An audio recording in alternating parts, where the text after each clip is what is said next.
Huli kam sa Antipolo Rizal. 2 beses ninakawan ng isang kainan. Pati ang tip box nito, pinuntirya.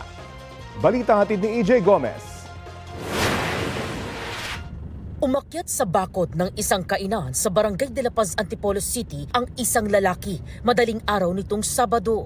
Naglakad siya sa may counter. Hinawakan ang tip box at kinapas sa ilalim. Nang hindi niya ito nakuha, yumuko siya sa may gilid at tinangay ang isang speaker. Umakyat muli siya ng bakod.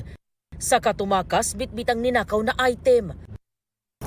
Ayon kay Ana, may-ari ng tindahan, kasasara lang nila ng looban ang kanilang tindahan. Alas 2 po ang sarado namin, tapos nangyari siya 2:18. May tao pa sa loob, gising pa yung mga tao, tapos inakyat niya na kami dito. Umaga na raw nang malaman nilang nawawala na ang kanilang speaker na pinapatugtog daw nila sa tuwing magbubukas ng kainan. Nung nakita ko yung mukha, nung sumunod na araw, doon ko siya na-realize. After ko mag-deliver that night, nakita ko siya doon sa kanto bago ko mag-park ng motor.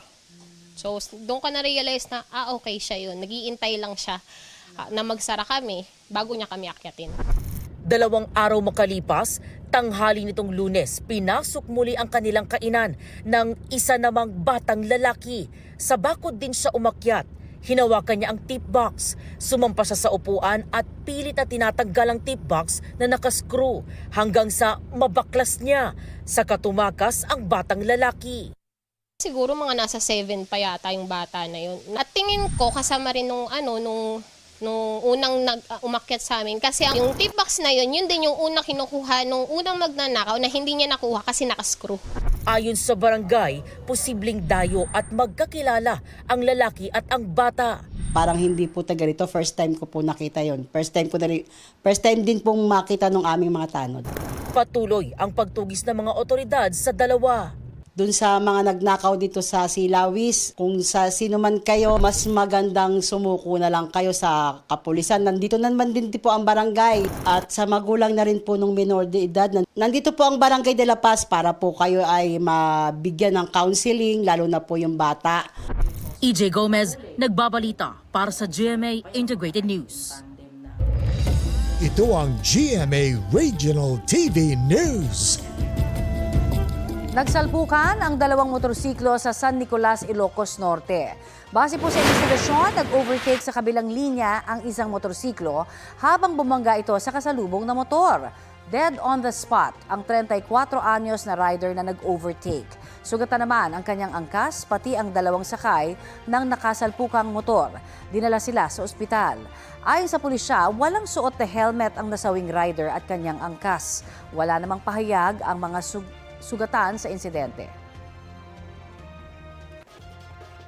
Umabot sa Agoo, La Union ang paghabol at pag-aresto sa isang SUV driver na nakabangga sa Bawang na 3 bayan ang layo.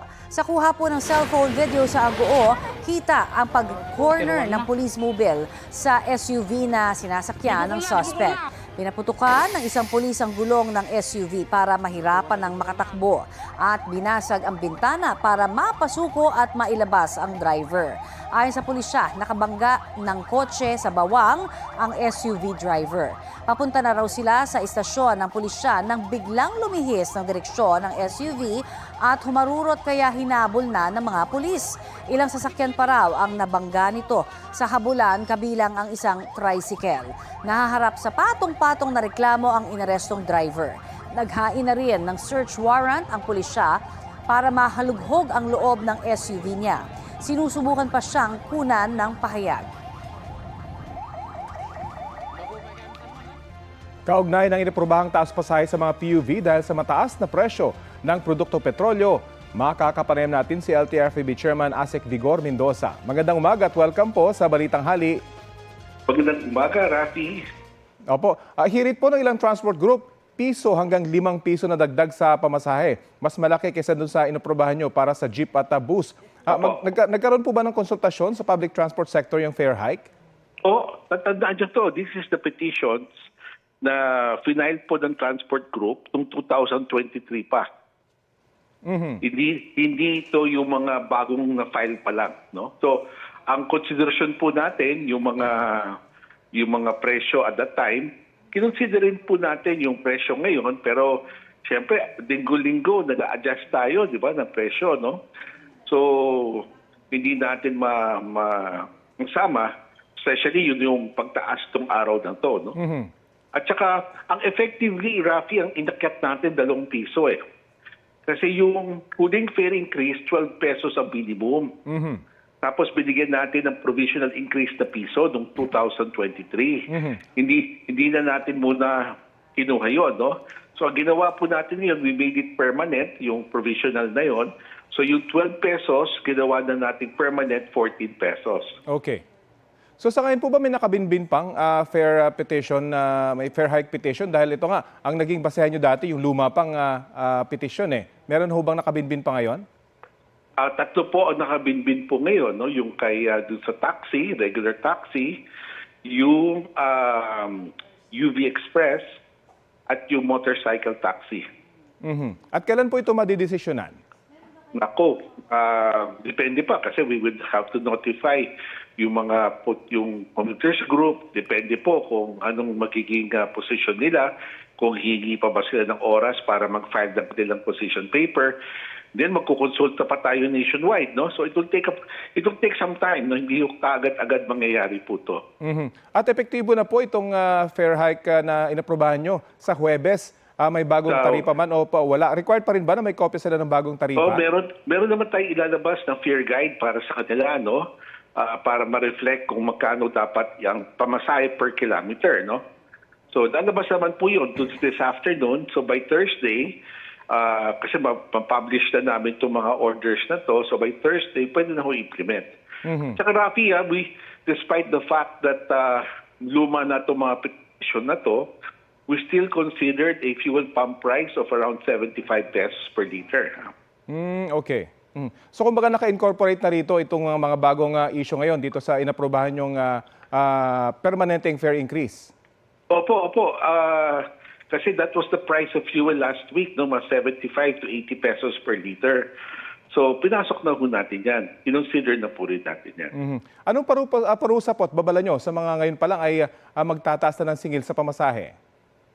Ano po? I'm sorry? Kung may mga magtataas na po ng pamasahe ngayon, kasi sa Huwebes pa effective ito, hindi ho ba? Ano pong babala po ninyo o parusa? Ay, hintayin na po nila yung Huwebes para di daw sila magka-problema because pag ngayon in-implement po nila, hindi nahintay yung Huwebes, pwede pa sila ma-penalize yan. At dahil hindi pa nga po tapos yung gulo no, sa Middle East, posible ba masundan pa yung fair hike? May mga naghahabol pa ba ng fair hike petition sa inyo? Depende pa ho, kung anong mapafile po sa amin. Kami naman po, we are a quasi-judicial body. So kung ano po ang final sa aming aplikasyon, yun po hihilingan natin, no? Nabanggit niyo po kanina, kailangan niyo pa ng konsultasyon. Ba't hindi po naisama yung fair hike sa motorcycle, taxi at UV Express? Ba't hindi po naisabay dito sa inyong inaprobahan? Kasi last week lang po ni final eh. Kaya meron pa kami issue notice of hearing, tapos ipapublish pa ho yun, no, para to notify everybody na may gustong mag-file the position paper. So ganun po, may proseso po tayo pagdadaanan pa niyan. Okay. Last week lang ho nagsimula eh. Ano pong direktiba ng LTFRB sa transport groups na magkikilos protesta gaya ng piston sa March 19? Alam nyo, marami na ho nating problema. We understand, no? Kita nyo naman ang gobyerno, talagang lahat ng pwedeng gawin, no? Lahat ng ahensya ng gobyerno gumagalaw, DSWD, DICT, DOTR. Ang presidente natin is on top of the situation. Hindi narinig ang kinaing ng ating transport sector, no? We are doing all we can upon the instructions of the President to bring down to the transport drivers na mismo, no? Yung benepisyo o ayuda o subsidiya na pwede natin gawin. May mga ilang transport groups po na nagbabalak na magbawas ng kanilang mga biyahe kapag talagang tumaas pa itong presyo ng langis. Anong reaksyon ng LTFRB dyan? Alam nyo, is that the best thing to do, magbawas ng sasakyan? O mag-file po sila sa amin ng karapat-dapat na petisyon? Diba? Alam mo, mabilis natin ina-action na naman to, no? I just came in barely 5 months ago. Ito mga nakabinbin na mga ilang taon na action na naman natin kaagad, no? Compared to before. So, umasa sila no, na meron mga prosesong pwedeng pagdaanan para magkaroon ng solusyon ng kanilang problema. Pero kung hindi sila tatakbo, abandonment of fruit po yan, no? Ang ating mananakay naman ang maapektuhan. Huwag naman sana nila gawin yun. Okay, abangan po natin kung may mga dagdag pa na fair hike petition sa inyo pong Opo. opisina. Maraming salamat po sa oras na binahagi nyo sa Balitang Hali. Salamat din po. Thank you. Si LTFRB Chairman Asik Vigor Mendoza.